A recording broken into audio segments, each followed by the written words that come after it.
옛날 주통촌이란 마을에 아주 예쁜 처녀가 살았다. 처녀는 어느 날 장을 보러 나갔는데 한 사내가 돼지를 잡으려고 이리저리 뛰어다니는 것을 보았다. 하지만 돼지는 얼마나 날쌘지 한참 동안 잡히지 않고 시장 구석구석을 돌아다녔다. 그러다가 지쳤는지 돼지는 처녀의 앞에서 멈춰서고는 숨을 골랐는데 그녀는 순간을 놓치지 않고 돼지를 잡아 사내에게 돌려주었다. 사내는 고마움에 처녀에게 연거푸 감사 인사를 건넸다. 그 후로 사람들과 술자리가 있을 때마다 그날의 일을 얘기하면서 처녀의 착한 마음씨와 그의 못지않은 미모에 대해 칭찬하고 다녔다. 그래서 그 얘기는 결국 산상왕의 귀에까지 들어가게 되었다. 아름다운데 착하기까지 하다니 누군지 참 궁금하네. 산상왕은 얼마 뒤 주통촌에 가서 처녀를 만났다. 그는 그저 누구인지 궁금했을 뿐이었는데 막상 가서 얘기를 나눠보니 예쁜 데다가 머리까지 똑똑하고 거기다가 마음씨 또한 착하다는 것을 알게 되었다. 그리하여 밤에 변장을 하고 그녀를 다시 찾아갔다. 왕이 찾아오자 처녀는 말했다. 아무리 천한 몸이오나 왕을 모시면 반드시 임신을 하게 될 터인데 그러면 어떻게 합니까? 허허허허. 그것은 걱정하지 말거라. 내 절대 너를 버리지 않으리라. 그러면 오늘로 끝이 아니라 사흘밤을 저와 같이 보내시와요. 그래서 온 나라의 사람들이 다 알게 해주시겠어요? 네, 그 정도의 부탁도 못 들어주겠느냐. 알았다. 그렇게 하도록 하마. 결국 산상왕은 그녀의 부탁을 들어주어 내리 사흘밤을 처녀와 함께 지냈다. 그리하여 산상왕이 주통촌에서 처녀와 함께 지냈다는 것을 온 나라가 다 알게 되었다. 그리고 사흘밤의 일로 처녀는 임신하게 되었는데 그것이 우연찮게 왕비 우씨의 귀에까지 흘러들어가게 되었다.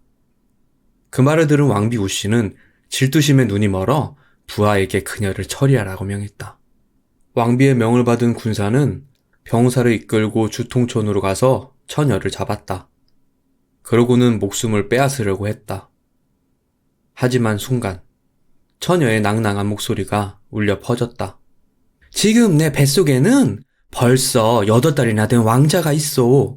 나는 죽어도 괜찮지만 이 왕자를 죽이는 것은 고구려의 다음학을 죽이는 것과 마찬가지요. 그래도 괜찮겠어?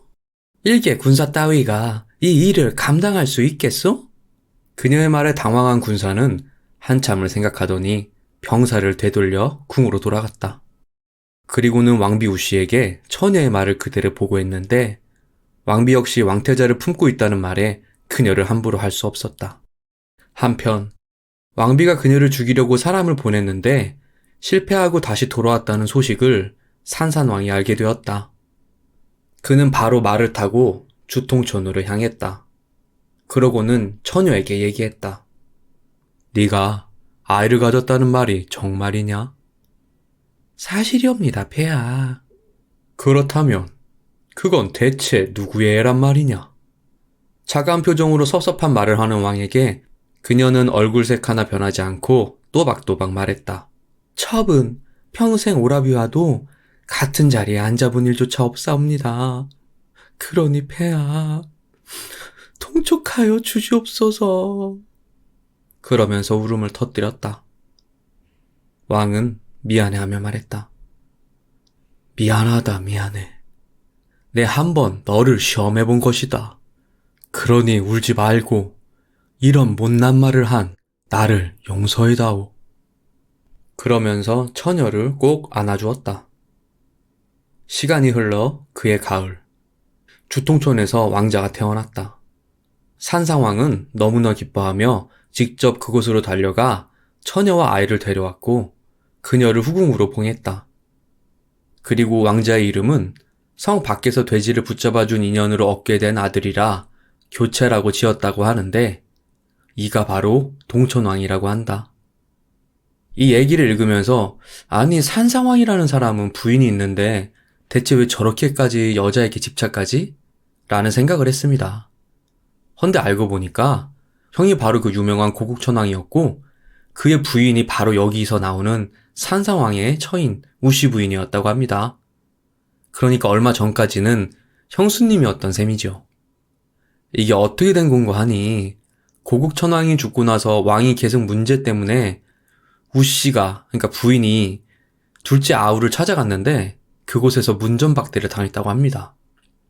그런데 그녀는 여기서 그치지 않고 그 길로 셋째를 찾아갔죠. 근데 이제 셋째는 둘째와는 다르게 그녀를 따뜻하게 환대해줬다고 하는데요. 그 연유로 왕위 계승 문제 때 형수가 셋째에게 힘을 실어주었고 결국 그가 후계자의 자리를 물려받아 산산왕이 되었다고 합니다. 그리고 이 과정에서 형수 우씨는 왕이 된 셋째와 다시 결혼하여 왕비 우씨가 된 것이지요. 그리고 이 사실을 안 둘째 동생은 품행이 좋지 않은 아우와 형수를 벌하겠다는 명분으로 군사를 일으켰는데요. 하지만 패하여 요동으로 달아났다고 합니다. 그리고는 그곳에서 생을 마쳤다고 하네요. 이상 달빛 이야기였습니다. 구독과 좋아요, 알람 설정 부탁드릴게요. 항상 행복하세요. 감사합니다.